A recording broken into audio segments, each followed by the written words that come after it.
Hello and welcome to this week's episode of ThinkTank Thursday. I'm Denise Killiam with Trainertainment and the Growth Pro Group, and I'm thrilled that you're joining us this week. Before we begin, I want to take a moment to thank our sponsors for 2025. We appreciate their support, which helps us to offer you new episodes of ThinkTank Thursday each and every week. Well, as you know, on Thursdays, Trainertainment likes to take a break from the doing and spend just a little bit of time thinking. And this week, we're going to speak with Kevin Kochman with Simnox about something that is super, super important. It's your emergency plans for your locations. Do you have a plan for a flood, for a tornado, for a medical emergency? Well, if you don't, now's the time to figure it out. And we spoke with Kevin about what you can do today to help get your center ready in the event of any kind of an emergency. So let's meet Kevin. Kevin, welcome back to Think Tank Thursday. It's wonderful to have you. Thank you very much. Nice to be here. So before we get started with this incredibly important topic, want to give you the opportunity to introduce yourself to folks and tell us who you are, what you do at Simnox before we get started. Yep, great. Thanks. I am a sales partner with Simnox. I have been with Simnox for just about 6 months. And prior to that, I worked for 15 years with Main Event Entertainment, which I think most people are familiar with. And before that, I worked as an international franchise developer for Applebee's International. And then before that, I was a paramedic. I was a Air Force veteran. I've done a lot of things, but currently I am with Simnox, a great POS company. Well, I didn't realize you were a paramedic back in the day, which makes it even more perfect to talk about what we're going to talk about today. So today we're going to talk about your emergency plans in your business.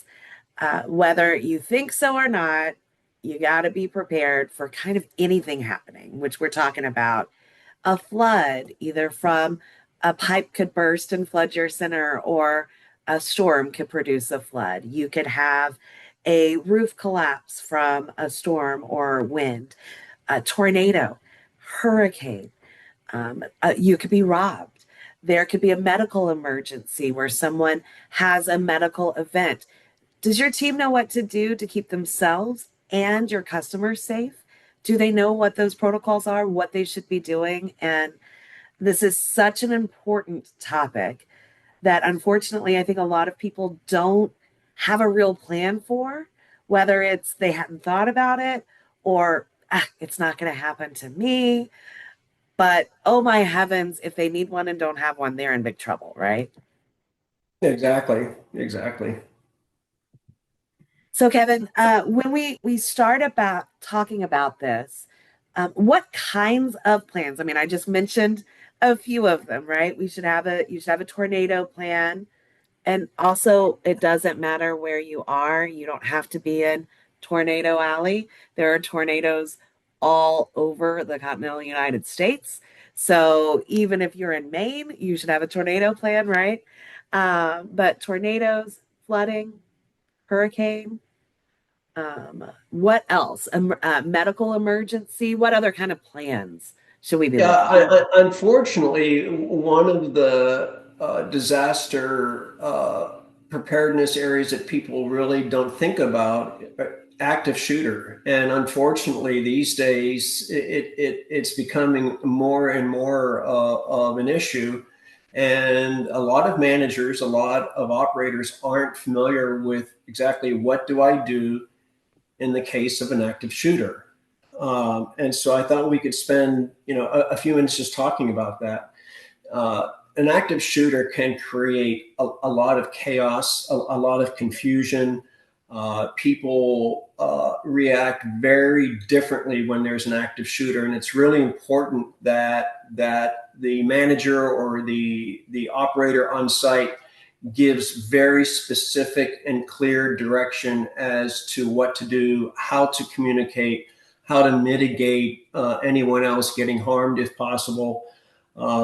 And so the first thing you have to do is you have to have a plan for any of these things that we're talking about. You have to create the plan, you have to communicate the plan, and then you have to practice the plan. And I recall when I was with Applebee's, we had a disaster preparedness spiral bound book in the office, which was helpful, but we never really talked about it. And so I think what's really important is every day when you're doing a shift review, for example, I think you should bring up a potential disaster topic and say, okay, what do you do in the case of X? You can do drills. You can scenario out different disasters coming in. You can say, okay, just now we have a tornado warning.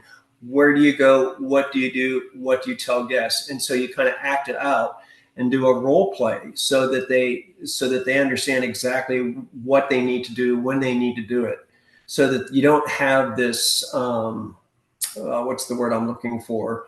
Everybody reacting different ways, right? Everybody's kind of doing their own thing and nobody's acting cohesively. So I think we call having that chaos. yeah, exactly. And so it's important that as the manager or as the operator, you have a very specific plan. You communicate the plan, practice the plan. So, Kevin, when we talk about drilling, like there's a reason in elementary school we had a fire drill, right? And we would practice ever so often. This isn't something that you can just, oh, we talked about it when we onboarded someone, told them what to do. We've got this binder over here and never talk about it again. We can't expect people to know what to do if we don't regularly practice it, right? So I love the what you mentioned, either doing a daily shift review, just picking one kind of micro training, right? One little topic of if somebody cuts themselves, what do we do? Go, right? Or having the practice tornado drill. How important is that to do that regularly? Well, it's critical because repetition is the key to learning. We all know that, right? Even from when we were little kids. And as we get older, the same thing holds true. And, especially at the employee level, we typically have a high turnover. So you may have done a drill 6 months ago, but now you have a whole new crew of people that haven't had this training or haven't learned how to respond. So these 1 minute scenarios or these drills are critical to repeat every day, every week, every month, so that it becomes commonplace knowledge, so that anytime you walk up to an employee, they know exactly what the answer is because you've literally drilled it into their head. And that's something that's so important to remember is that when we do have so many new faces coming in, especially when we start a new season, you've got a whole influx of folks. And sure, the folks that are still there, that are sort of your year-round employees, that aren't your seasonal employees, they may be more familiar with it, but we can't forget about the new folks. And that constant reinforcement becomes really essential because the last thing we want, as you mentioned before, is chaos. If something happens, you don't want chaos. So when we talk about creating a plan, communicating that plan, I love the having a binder. I think at every station point is important, but also I really love communicating for your guests as well. Some of that signage around the building. Say, for example, this is where you go for a tornado, right? This is your shelter in place location, signage up around the building because you want to make sure that everybody has that opportunity to stay safe, right? Yeah, and that's an important point. You want to make sure that all employees and managers know where the safe spots are. So you pre-identify for a tornado or hurricane or almost any weather situation. You want to have designated places. It could be the restroom, it could be the tech shop room, it could be anywhere. But obviously, without windows, you want to make sure that your safe spot is actually safe.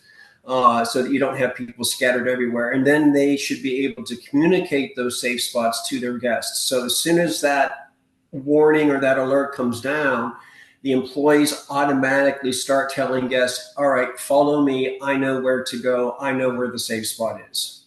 And in terms of creating the plan and knowing where safe, let's be honest. If you're in an FEC, there are tons of video games that have screens on them, right?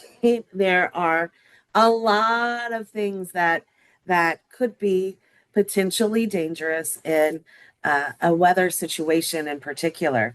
So, in terms of identifying where those locations are and what the procedure is, I always like to encourage people to reach out to your local fire department or police department or sheriff's office.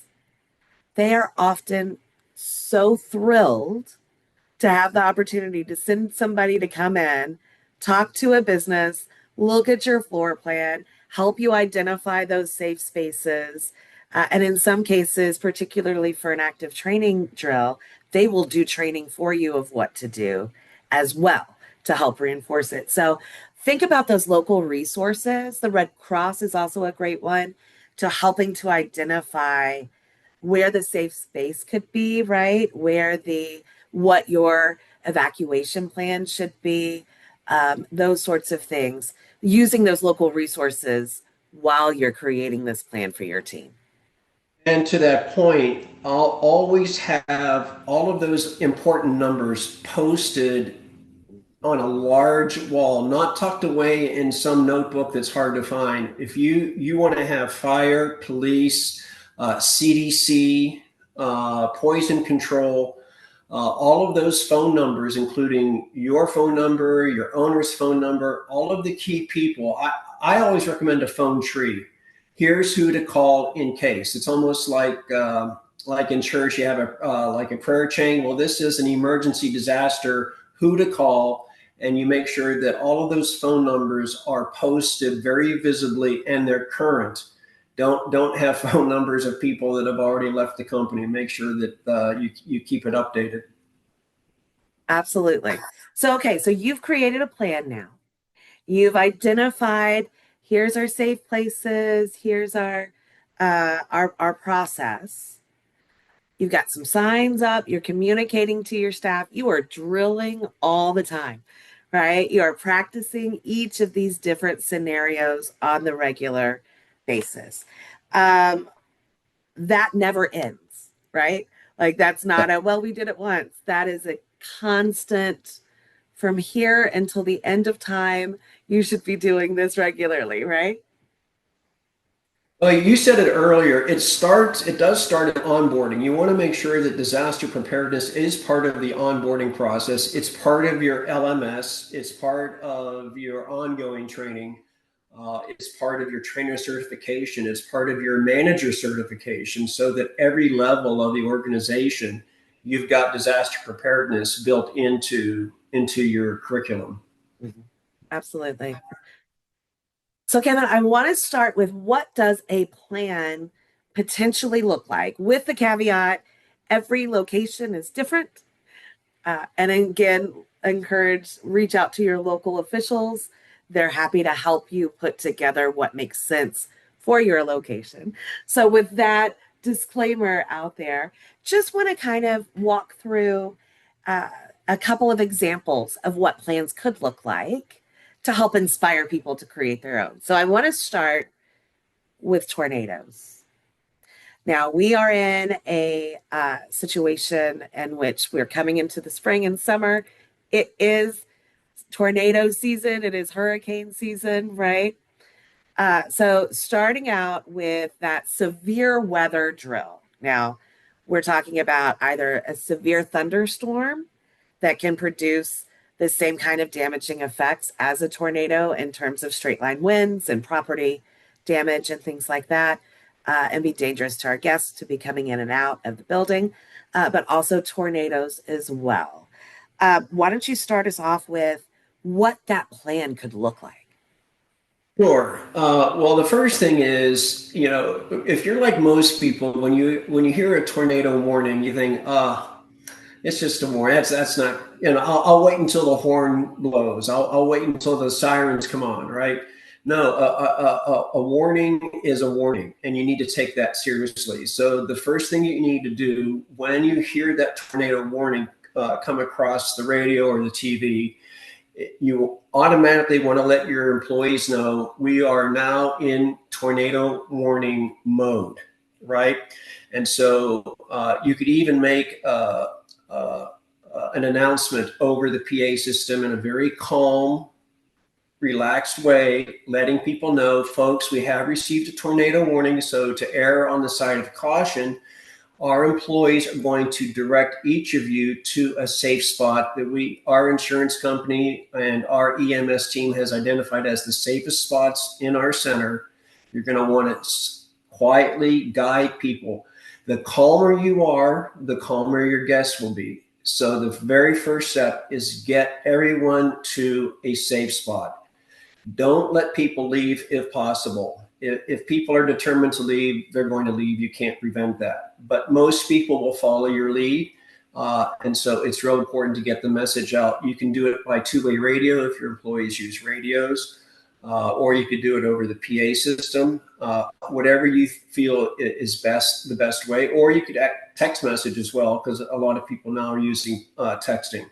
So that would be the first step, is to make sure that everybody's got the message, remain And inside the Kevin, building. I'm just gonna take a moment here to interject. Also making sure that everyone understands the difference between a watch and a warning. Yeah. Right? Back in my days as a broadcast journalist, this was something that we would go through all the time in terms of making sure that our audience understood the difference. And my favorite analogy that's easy to remember is a watch is you've got all the ingredients. Like if you were making tacos, a watch means I've got all of the ingredients. They're separate, but they're all out on the table. And a warning is we have a taco put together, right? So a tornado watch is the conditions are there. It could happen, right? So we need to be prepared for it to potentially happen. A warning is it is happening and it is that high alert time, right? And so making sure that people understand the difference between those two things becomes really paramount as well. Yeah, no, great point. And, typically when it's a warning, a tornado has been spotted on the ground. It's not a possibility that a tornado is going to hit. It's already on the ground. That's typically when a warning is issued. Um, so once we have everyone to their safe spot, then it's just a matter of keeping everybody calm, staying close to the radio, and making sure that you're communicating all of the updates to your employees. And I like the idea of having designated, what I would call emergency leaders. So there's maybe 3 or 4 people per shift that are the designated leaders for their area. So you may have an emergency leader in the games area or laser tag arena, but you have several people that are your go-to people that can make sure that people are doing everything that they're supposed to be doing. Okay, Kevin, so you've got a designated leader, which means you need to pay attention to your shifts and that there's someone in each shift that knows how to do that, right? And knows what those responsibilities are. We want to have clearly identified safe location that you're directing our guests as well as our team members to be. We want to make sure that we stay calm. If we're freaking out, they're going to freak out. So we want to make sure that we are staying calm and that we're providing that information to our guests. And, having either, everybody on their phone. There's some really great, oh, well, you can't see it. There you go. On your phone, there's some really great applications like Radar Scope that will help you see those alerts and where the tornado may or may not be going. Certainly your local news channels, TV channels will be a great resource as well, but identify those, know what to do, and pay attention. So that kind of a plan can be listed out fairly easily, right? That's something Exactly. that can be not only put in writing in our binder that will be in multiple locations, but also it's something that we can send out regularly in a text message if we use Discord or any of those apps and that are those communication apps for businesses. You can communicate those regularly to your team.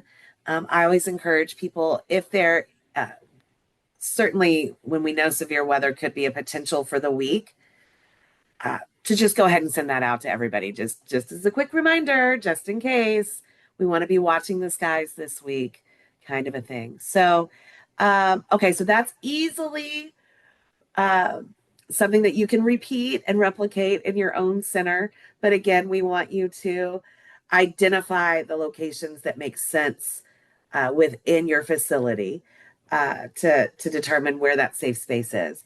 I want to go through one more example very quickly. We're running out of time, but very quickly, I want to go through another one that I think is really, really essential. And it's scary to talk about and it's unnerving to think about.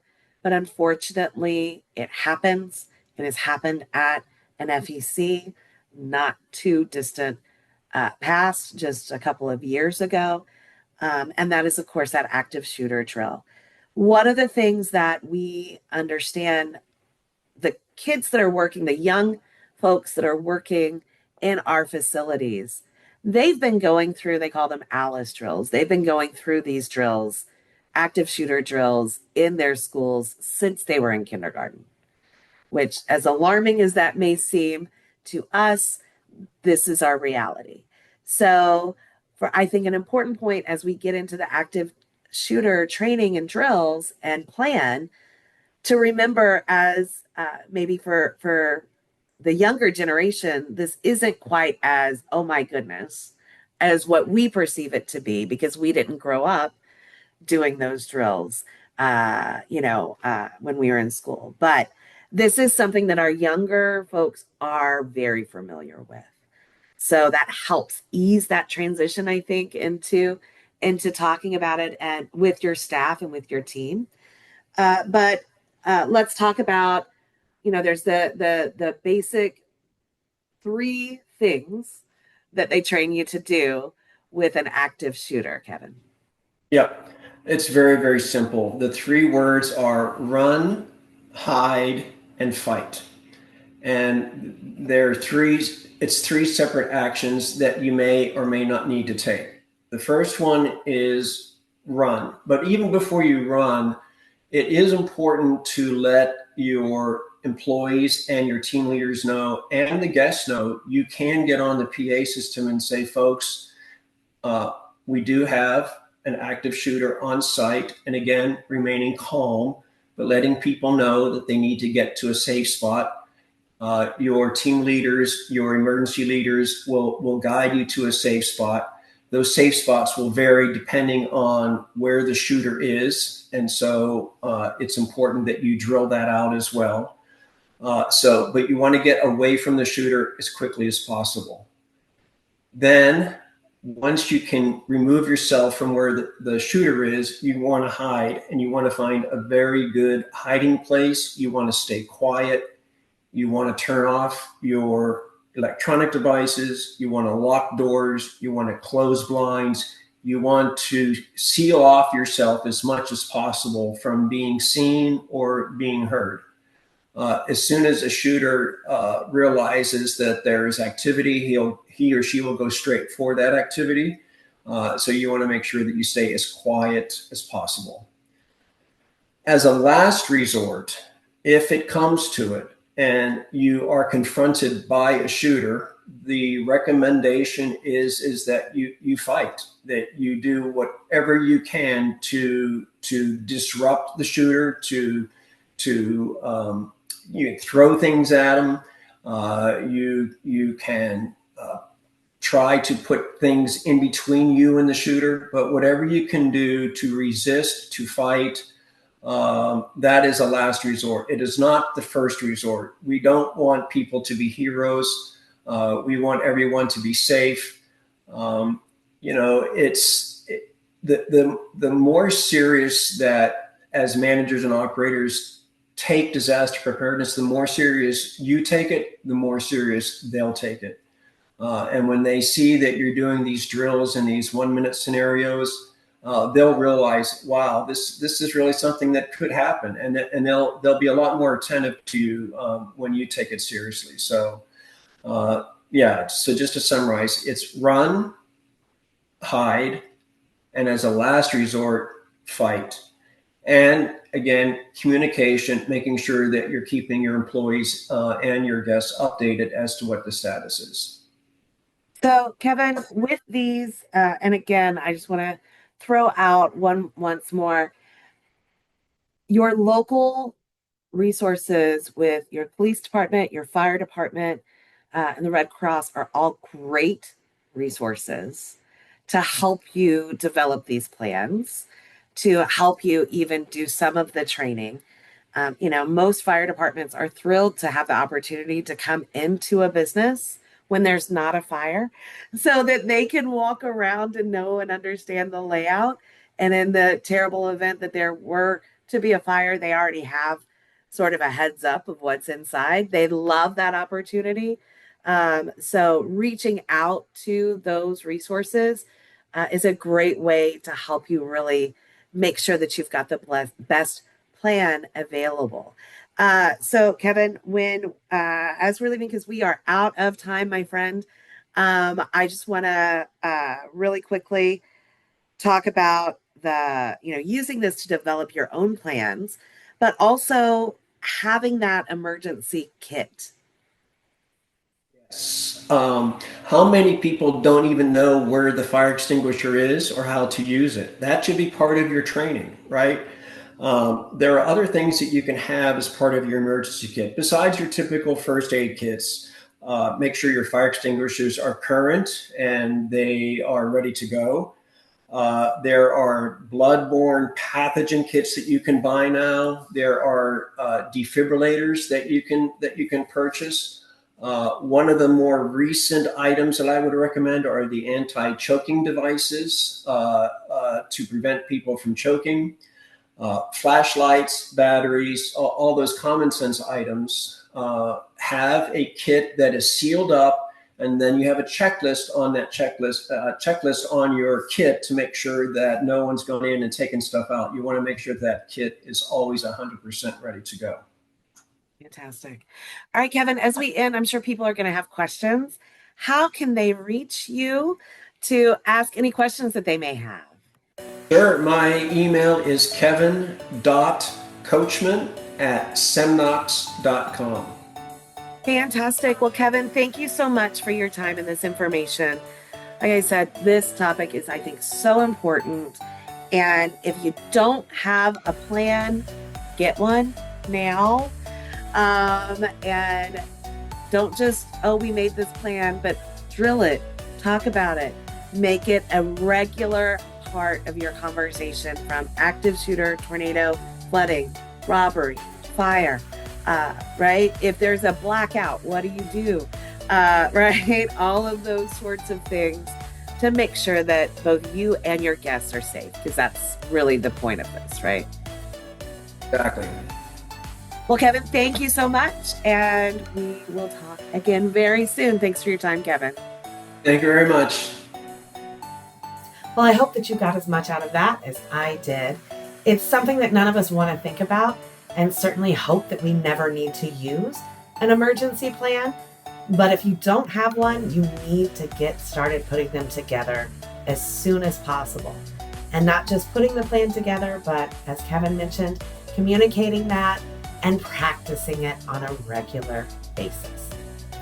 Well, before we go, I want to thank our sponsors for their help in bringing us ThinkTank Thursday each and every week. We appreciate what they do to help us provide this content.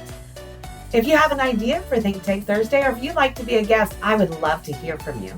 You can reach me at denise@trainertainment.net. And thanks for tuning in to today's episode of ThinkTank Thursday.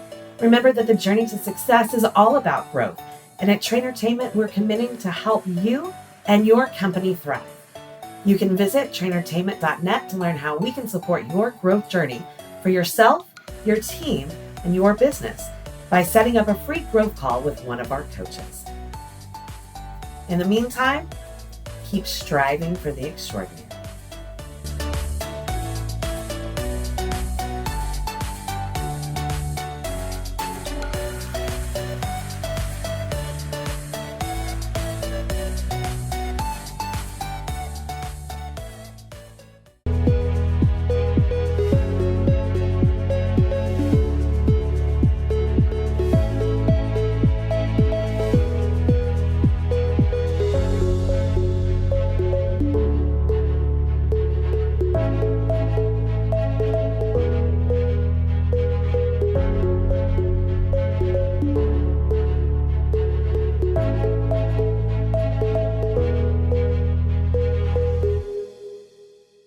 Playthrough is an online scoring system for mini golf courses.